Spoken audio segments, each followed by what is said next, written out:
with one hook. Boy, that is so cool. Look at that. I was here one time in the last summer. I was throwing a frog, lily pads, and all that kind of stuff. And I said, I need to come back here early in the year and throw that rattle trap. So I'm here, and I've been fishing for about an hour and a half, and that was the first bite that I got. No, that's the second bite. I got one over there by the launch ramp. Had about a 2.5. I just been covering water, cover. So anyway, I throw this guy out here. I know this is probably a spawning flat. This is the northwest corner of the lake. And that's, you know, anyway, that water temperature is 2 degrees warmer. It's 53 degrees here. So it was 50 over there, 49, 50, 51. Anyway, so I'm just covering water, burning water. I got this guy here. I got the 46R on. And just covering water. And I think I know that if I find rattle trap fish out here, they're going to be spawning over here, right? But I'm going to find some froggy fish with this thing right here. Those frogfish are going to bite either late this afternoon. It's been really cold the last couple of days. If frogfish don't bite today, I'm going to come back over here tomorrow, and I'm going to try to catch some frogfish on those isolated tulies out there. If I don't catch them tomorrow, within the next couple of weeks, I'm going to catch some awesome frogfish in them tulies, because I know they're going to spawn right there. I know they're. Never, like I said, I was here one time last summer, but I'm going to find them guys with this guy right here.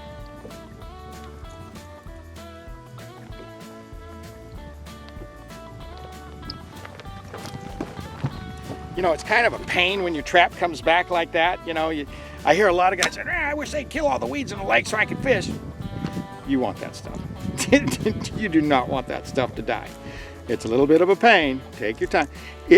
That much grass on that hook will keep you, is the difference between getting 5 bites and getting 1 bite, or getting 5 bites and getting no bites. I make sure that guy is clean, because just that little bit of grass will restrict that bait. It'll be like this. You take all the grass off your hooks and you get this. You get a true sound. They made this thing the way they made it because it works, and it's got to have that like that.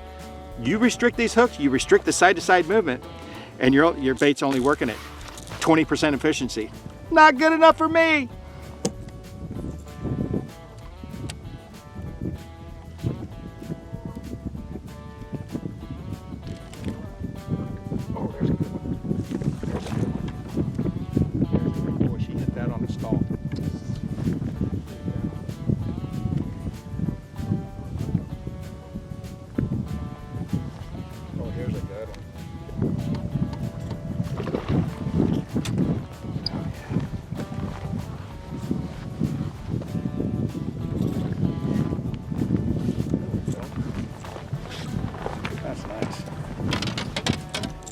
That is pre-spawn rattle trap fishing right there. Did you see that guy right there? That was so cool. That one ate it as soon as it came out of that grass. And that line it went like that, and it just went limp. And that was awesome. That fish was very cool. Again, I'm pumping and dropping, and I just take the grass, and it triggered that fish. We were just talking about that. You know, for that early season rattle trap stuff, I got to have a shad one, and I have to have a crawdad one. That 46R, I'm a sucker for that thing. 7.6, 7'9" rod, crankbait rod, like graphite, because I'm ripping it out of these. I got some milfoil. I got some suppressed milfoil that's down. I got some pad stems that are kind of scattered. You can see them pad stems out there. I think that camera can pick them up. Just sporadic, the ones that I can see, but there's a lot of them that are under the water too. I can't see those.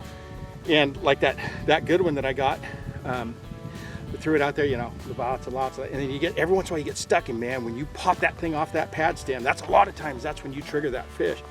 You know, that's the thing with a rattle trap. You know, whenever you can make it glance off of something, a vegetation, a dock, a rock, a piece of wood, as long as it doesn't get hung up, if you can make that thing glance off of something, it is one of the most outstanding. It will trigger the biggest fish in the lake. If that sucker's within a 3-foot radius of where that trap is, and then it changes its sound, the way the BBs hit, it just changes, and the deflection, and it triggers that fish. I've caught so many giants, lots of 3s, but lots of 8 pluses. When my bait hits something, it's like out west when I used to fish the Delta a lot. Right on the high outgoing tide is when a lot of them would trigger, the big ones. That's when that was your best chance of getting the big bite, big largemouth, big stripers, all that kind of stuff. As that water started to drop and you get some momentum going, a lot of times the activity would increase, but your chances of getting those bigger bites diminished a little bit. A lot of them big bites were when it was just calm, still, haven't been bit for 3 or 4 hours. That you just stay with it, you stay with it, you stay with it. That trap glances off of something, oh, your line goes slack, you wind up, and you, what the heck? Oh my gosh, she's got it. They eat that, it's amazing. They eat it. And they eat it going forward, and it's almost like a lot of times they got another friend or two, especially February, early February, late January, early February. A lot of times there's 2, 3, 4 of them together, and they're all the same size. You catch an 8+, sometimes you'll see that sucker, you run like, oh my gosh, look at the 2 with them. So a lot of times, like I said, it'll glance off of something, and you'll go to, you start reeling. A lot of guys are like, can't put it together quick. The line's still slack, it's still slack. What the heck, what the hell? Oh, and then they notice that the line, oh my gosh, take my picture. But they eat that thing and they come forward, they go 100 miles an hour because they're trying, it's like, I call it the seagull in the sandwich, right? You see a couple of seagulls in the parking lot, you throw a piece of bread over there and one sweeps down, and he takes off with it so the other 3 can't get it from him. And these big bass this time of the year will do the same thing with that rattle trap. Currently, a lot of the lakes that I'm fishing right now, that outside edge of that grass line's in that 8-foot area. It's in that 6 to 8. That's where that grass kind of stops. So I'll get out there and I'll get my boat in about 10 feet of water, maybe 11 feet of water, 9 to 11 right in there. And I'm gonna throw, and I'm gonna hit that grass somewhere in that 3 to 6 foot zone. And then I'm gonna kind of keep that trap on that outside edge, and I'm gonna let it fall into that grass. I'm gonna rip it out, let it fall into the grass, rip it out. Sometimes with hydrilla, you're gonna have certain stalks that are taller than others. So you can kind of throw out there and kind of slow wind it back, and occasionally you'll hit one of those stalks of that hydrilla. And when you do hit that, you can feel it, and you just rip that trap out of there, and a lot of times that will trigger that strike. Yeah, boy! There's a big old pigeon peach bass. Look at the belly on that fish. Hold her up just a bit. That is awesome. 7-to-1 gear ratio reel, 7-to-1. I don't like the 8-3 and all that kind of stuff. In the early part of the year, if I'm just slow crank, I'm 5-1, 5-3, 5-4 gear ratio, right? A lot of guys don't do it. Oh, I'll just slow it. When they're on that 5-to-1 gear ratio, we'll get into that someday. When they're on that 5-to-1 gear ratio on the reel, all your better swim bait guys that really get it, that are outstanding swim bait guys, and they start their thing January, February, early part of the year, or late November, December when that water's cold, all them guys 5-1, 5-2, Bill, Seaman, Tell, all those guys. Bill's 4-7, right? Old school, 4-7, big swimmers. Guys that say, oh, I got a 7-to-1, 7-3, 7-5, 8-1, 9-0, I'll just slow it. No. Don't work like that. A lot of what I'm doing right now is what I saw last August when I was here, right? I saw the lily pads way out there, so I know there's stems out there. I'd love to be able to fish it all. That's the other reason I'm doing this right here, right? You can eliminate a lot of water, but it's a catch-22 because you don't want to eliminate all the good water. That can happen too if you fish too fast. That right there, that is pre-spawn rattle trap fishing right there. I was at this lake one time last summer, and I found some offshore lily pads with some grass. And so that's, I came out and I started out there offshore, and I had a crawdad rattle trap, and I had a shad pattern rattle trap. Here, let me get these guys back in the water. I wanted to hold on to them so you can see. Those guys are getting ready. They're gonna be frogfish. Those guys are gonna be frogfish here very shortly. So you find them with the rattle trap, offshore staging fish. You got pads mixed in with milfoil. That's a great combo. And you got them bushes in the back. That's where they're gonna be spawning, right? So you got your staging stuff out here. Not all of them will die back. And then out away from that, you usually have, sometimes offshore, you got those. I love that kind of stuff right there too. That's the staging area right there. Let's do it.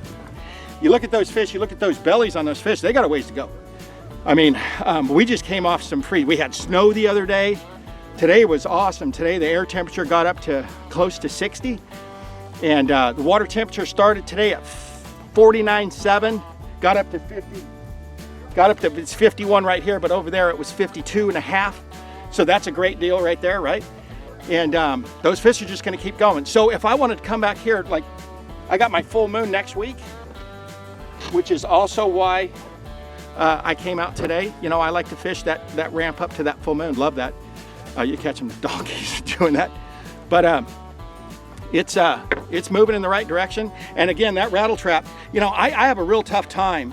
I have a real tough time throwing it out and just winding it back. Yeah, I'm always doing this. I'm always moving that rod, changing the cadence on that thing, changing the, you know, it's always all over the place.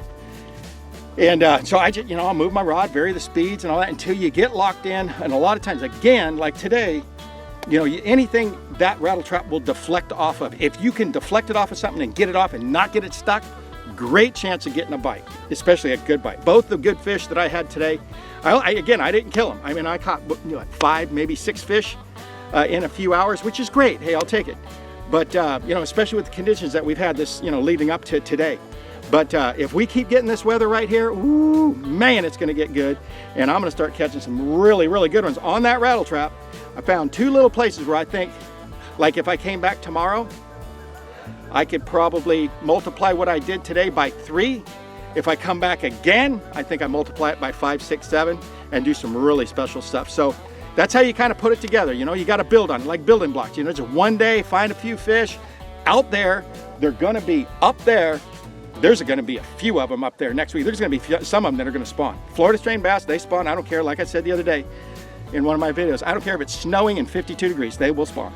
Especially these things that you can put a saddle on and ride. I'm telling you, I've seen it. Talk to you soon. God bless. Mash the subscribe button. And what's the other thing Stacy told me? Subscribe and what's the other thing? Subscribe and what else they got to do? Subscribe and what? I don't know. Just subscribe. All right? I'm out.